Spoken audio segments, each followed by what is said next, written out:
आज ही Doubtnut app download करें। Doubtnut पर अपने सभी गणित, रसायन विज्ञान, भौतिक विज्ञान और जीव विज्ञान के डाउट्स का करो सफाया। बस प्रश्न की फोटो खींचो, एक ही प्रश्न को क्रॉप करो और तुरंत वीडियो सोल्यूशन पाओ। अभी डाउनलोड करें। दोस्तों, प्रश्न दिया हुआ है कि विद्युत परिपथ को अति भारण और लघु पथन से कैसे सुरक्षित किया जा सकता है। तो अति भारण और लघु पथन क्या होता है ये मैं आपको बता देता हूँ। इसको समझने के लिए हम घरेलू परिपथ का उपयोग कर सकते हैं। अब घरेलू परिपथ में क्या होगा, धारा जारी है तो धारा किसी बल्ब से होकर जाएगी तो बल्ब क्या होगा, प्रज्वलित होगा। अब हम कुंजी दबाएंगे तो धारा किसी बल्ब से होकर जाएगी। इसका एक निश्चित मान होता है कि अगर किसी घर की विद्युत परिपथ है तो हमको मालूम होना चाहिए कि अगर कहीं पर लघु पतन हो गया, जिसको हम लोग शॉर्ट सर्किट बोलते हैं, ये क्या होता है कि बिना कुंजी दबाए या फिर दोनों तार जो है, ये दोनों तार घर के वायरिंग में परिपथ में क्या होते हैं, एक दूसरे से थोड़े आपस में लगे हुए होते हैं, आसपास होते हैं। अगर इन दोनों के बीच में कनेक्शन हो गया, कहीं से इन दोनों के बीच में क्या हो गया, संबंध हो गया, या इन दोनों एक दूसरे से टकरा गए, तो नग्न तार एक दूसरे से टकराते हैं तो क्या होगा, धारा जो यहाँ आई जा रही है वो इन परिपथों पर नहीं जाएगी, सीधे जाएगी यही जहां से टकराई है वहां से।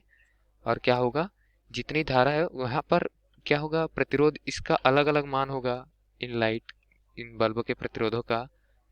तो यहाँ से जाएगी तो प्रतिरोध का मान निम्न हो जाएगा। निम्न प्रतिरोध के कारण धारा क्या है, बहुत अधिक हो जाएगी। और अधिक धारा होने से क्या होगा, लघु पतन हो जाएगा। लघु पतन मतलब आगे पथ पर गति नहीं कर पाएगी धारा, सारी की सारी धाराएं जो है विद्युत की वो यहीं से गतिमान हो जाएगी, यहीं से अपना परिपथ पूर्ण कर लेगी। तो इसको बोलते हैं लघु पतन। इससे हमारे घरों में आग लगने का खतरा रहता है और मीटर में पाठ्यांक भी बहुत ही अधिक आता है। ठीक है दोस्तों, तो अब हम समझते हैं कि अति भारण क्या होता है। अति भारण मतलब क्या होता है, अति भारण में अगर हम विद्युत स्रोत से किसी जो विद्युत से चलने वाले उपकरण है उसको जोड़ रहे हैं, विद्युत युक्तियां जोड़ रहे हैं, तो क्या होगा, धारा जाएगी। जितनी ज्यादा हम युक्तियां जोड़ेंगे उतनी ज्यादा धारा जाएगी। अब घरेलू परिपथ में हम युक्तियां तो बहुत सारी जोड़ देते हैं, लेकिन सबको एक साथ उपयोग में नहीं लाते। और अगर हम सभी को एक साथ उपयोग में ला दे तो बहने वाली धारा का मान में अचानक वृद्धि हो जाएगा। वृद्धि हो जाने से क्या हो जाएगा, अति भारण हो जाएगा और हमारे जो विद्युत उपकरण है वो क्षतिग्रस्त हो सकते हैं। और एक क्षतिग्रस्त हुआ तो फिर अति भारण के कारण बाकी सारे विद्युत उपकरणों को भी खतरा रहेगा क्षतिग्रस्त होने पर।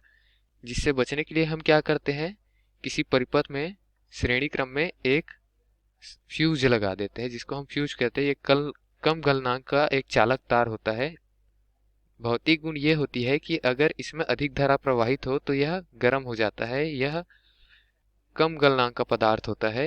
आवश्यकता से अधिक धारा प्रवाहित होने पर ये गर्म इतना हो जाता है कि ये पिघल कर टूट जाता है। गलनांक सीमा से उच्च गर्म हो जाएगा और पिघल कर टूट जाएगा। अगर ये पिघल कर टूट गया तो क्या होगा दोस्तों, हमारा परिपथ जो है वो अधूरा हो जाएगा कुछ इस तरीके से। और अधूरे परिपथ में धारा आगे नहीं बह पाएगी। फलस्वरूप हमारे जो विद्युत के उपकरण है वो सुरक्षित रह जाएंगे और विद्युत परिपथ भी सुरक्षित रह जाएगा। तो इस तरीके से अतिभारण और लघु पथन से हम फ्यूज लगाकर सुरक्षित कर सकते हैं।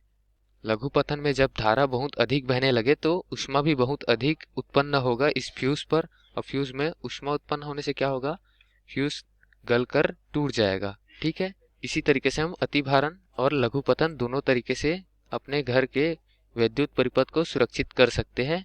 और उसके लिए युक्ति क्या रहेगी, ये फ्यूज। तो ये फ्यूज जो है ये हमारे घर के विद्युत परिपथों को अतिभारण और लघु पतन से बचाता है। तो दिए गए प्रश्न के लिए ये हमारा उत्तर है दोस्तों। धन्यवाद। कक्षा 6 से 12वीं से लेकर नीट, IIT, JEE वो एडवांस के लेवल तक 1 करोड़ से ज्यादा छात्रों का भरोसा। आज ही डाउनलोड करें डाउटनेट ऐप या व्हाट्सएप करें अपने सारे डाउट्स 8400 400 400 पर।